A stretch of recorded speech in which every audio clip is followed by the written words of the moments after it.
friends. Welcome back to another episode of the Find a Way podcast with Dusty. Hopefully you're doing well on your journey. It's another podcast episode. Let's dive right in.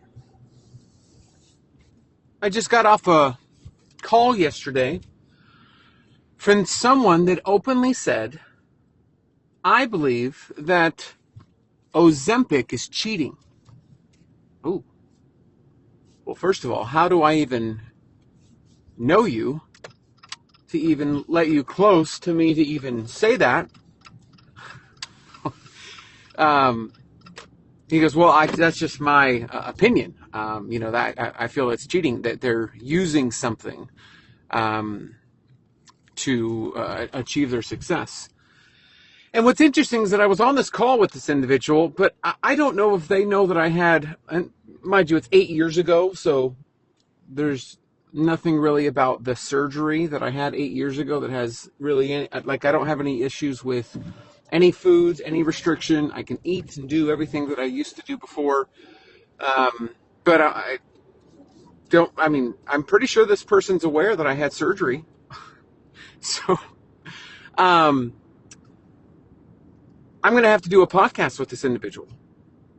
I don't do podcasts typically with somebody. It's just me talking it out. We're talking out the journey. But I think I need to do a podcast with this individual because this individual is actually who is going to be hosting the podcast going forward. So nothing's going to change for you, for me, nothing. I'm going to record it the same way. I'm going to post it the same way. It's going to be available the same way. It's just now hosted in a spot that allows it to get to more places, which I'm good with. Literally, that there's no change, which is cool because when this individual, and I just got to keep the suspense going because I'm a real copy and paste kind of person. If something leads to success, just keep doing it. No frills. So I got to have a little frill, but it's honestly no big surprise. But this individual was like, hey, would love to host your podcast. I've known this individual for a little bit now, and I'd love to host your podcast. I see that you put it out on a daily basis. We want to put out health-conscious, health-related podcasts.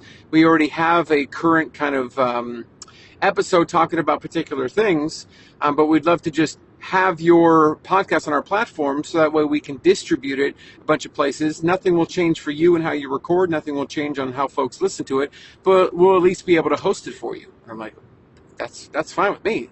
I'm good.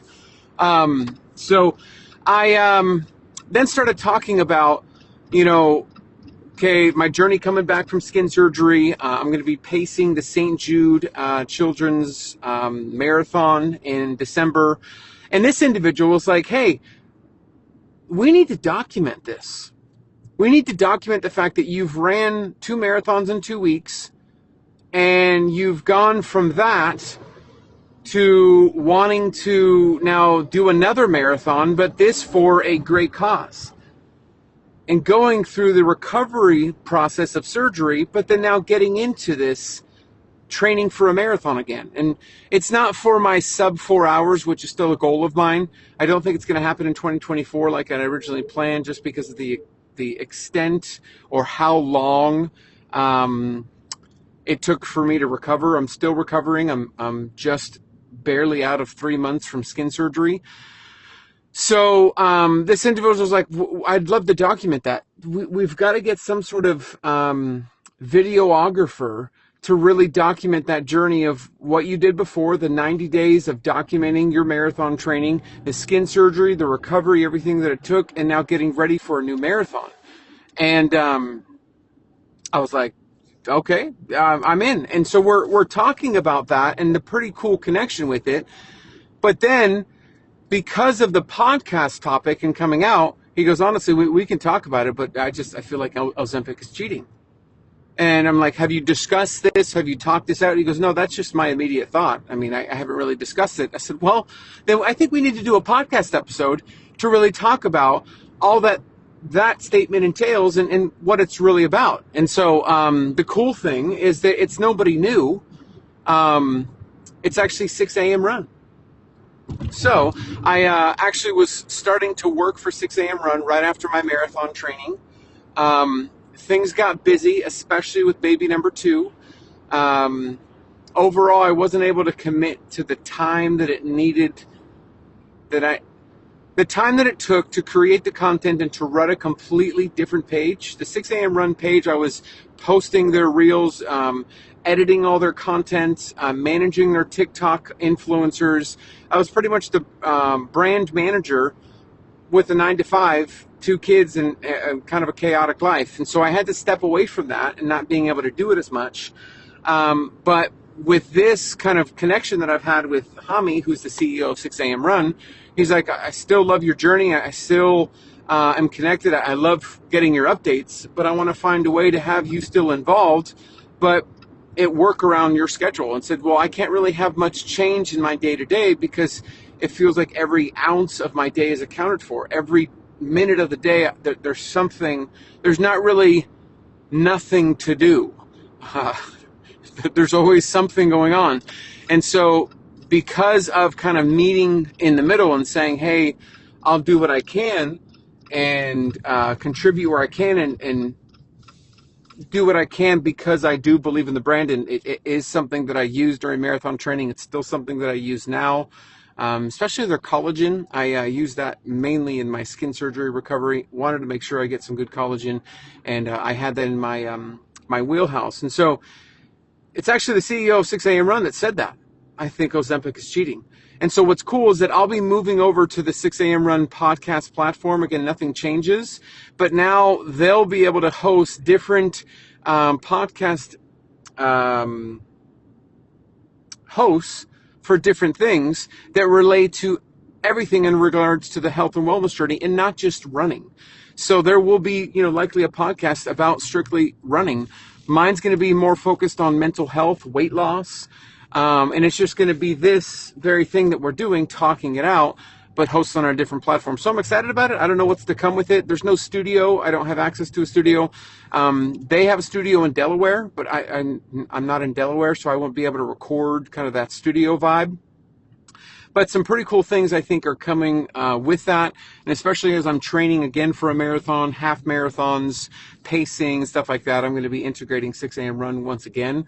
But let me end with this because I'm coming to my destination, which you all know. Usually these podcast episodes are possible because every minute is accounted for, and the time between the gym and the house is the time that I have that I can make this. And so let me just say this about that topic, about Ozempic is cheating. I don't want to leave us all in kind of this like, it is. And I do not believe that it is cheating. And well, here's the first. Well, you're biased. You had weight loss surgery. I could immediately be biased.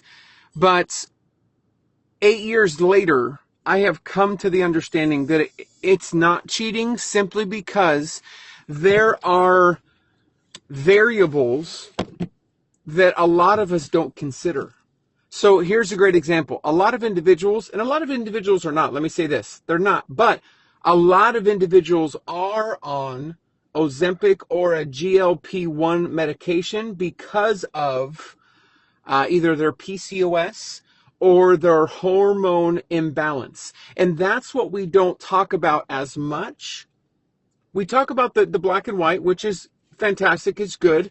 Talk about the black and white of calories in, calories out, working out. But hormones do play a factor. Genetics play a factor.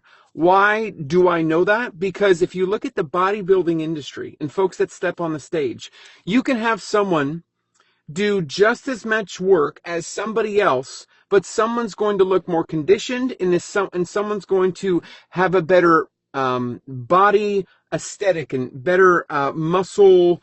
Like there's going to be something different with another individual than somebody else, even if they do the same amount of work, same workout, same everything, because genetics plays a factor. Where somebody carries their weight in their legs and their stomach, that's a lot to do with the genetic factor. Hormones have a lot to do with all this. And so when you have something in place that can level the playing field, like Ozempic, GLP-1, or potentially the weight loss surgery, or carnivore, keto, when you have something that can When you talk about carnivore and those that have been impacted with the autoimmune disease and benefited from that, when you have something that levels the playing field, I don't feel that that's cheating.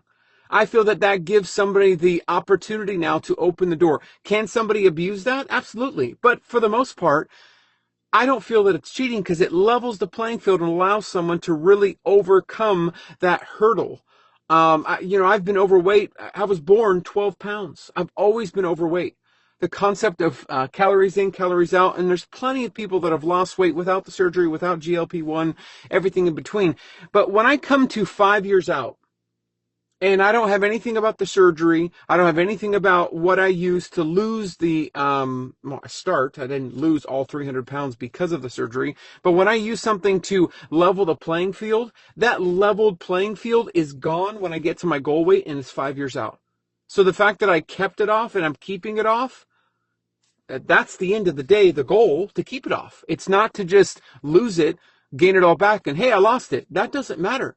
Losing it and keeping it off is the real goal. So whatever you use to level the playing field to get to that goal of losing the weight, I think should matter less than what you actually do to keep it off long term, because that's what really matters.